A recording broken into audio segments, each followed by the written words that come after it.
Hi అండి, అందరూ ఎలా ఉన్నారు? నేను బాగున్నాను. ఇక్కడ మా అమ్మ చేసే చికెన్ కర్రీని నేను మీకు చూపిద్దామని చేస్తున్నాను.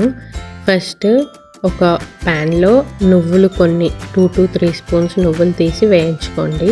అలాగే కొంచెం జీడిపప్పును కూడా వేయించుకోండి. వేయించుకున్నాక కొంచెం కొబ్బరి అండ్ టమాటోస్, ఒక 2 టమాటోస్ గ్రైండ్ చేసి పెట్టుకోండి. ఒక పెద్ద ప్యాన్లో ఆయిల్ వేసుకొని చిన్నగా కట్ చేసుకున్న ఆనియన్స్ అండ్ మిర్చి వేసి వేయించుకోండి.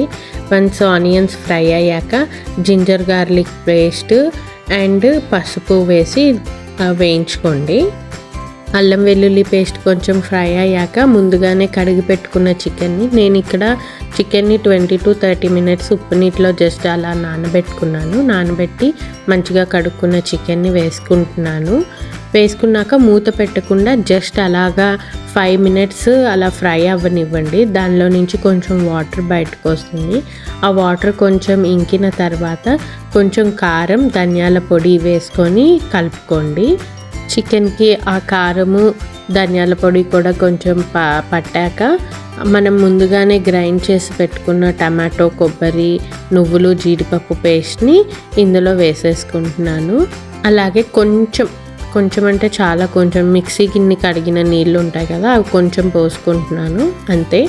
దాని తర్వాత మూత పెట్టేసి ఒక 10 to 15 మినిట్స్ ఉడకనివ్వండి. మధ్యలో మూత తీసి కలుపుతూ ఉండండి, ఎందుకంటే నువ్వులు, జీడిపప్పు కదా, కింద అడుగు అంటుకుపోయే అవకాశం ఉంటుంది. సో అందుకని మధ్యలో కలుపుతూ ఉండండి. మొత్తం వన్స్ చికెన్ అంతా మెత్తగా ఉడికిన తర్వాత కొంచెం కరివేపాకు పొడి, అలాగే గరం మసాలా, నేను హోమ్ మేడ్ గరం మసాలా చేశాను, ఆ వీడియో ఇక్కడ ఐ బటన్లో ఇస్తాను. ఆ గరం మసాలా వేసుకొని కలుపుకుంటున్నాను. అలాగే కొంచెం కొత్తిమీర, ఎవరెస్ట్ చికెన్ మసాలా ఒక్క స్పూన్ వేస్తున్నాను నేను, నాకు ఆ ఫ్లేవర్ నచ్చుతుంది కాబట్టి. మీకు నచ్చకపోతే ఓన్లీ గరం మసాలా వేసుకోవచ్చు. అండ్ దించే ముందు కొంచెం బటర్, ఒక 1 టేబుల్ స్పూన్ బటర్ స్లైసెస్గా కట్ చేసి వేస్తున్నాను. అంతే, ఒక 5 మినిట్స్ సిమ్లో ఉంచేసి దించేసేయండి. అంతే, యమ్మీగా రోటీస్తో కానీ, చపాతీస్తో కానీ, పుల్కాలతో కానీ భలే టేస్టీగా ఉండే చికెన్ కర్రీ రెడీ అయిపోయింది.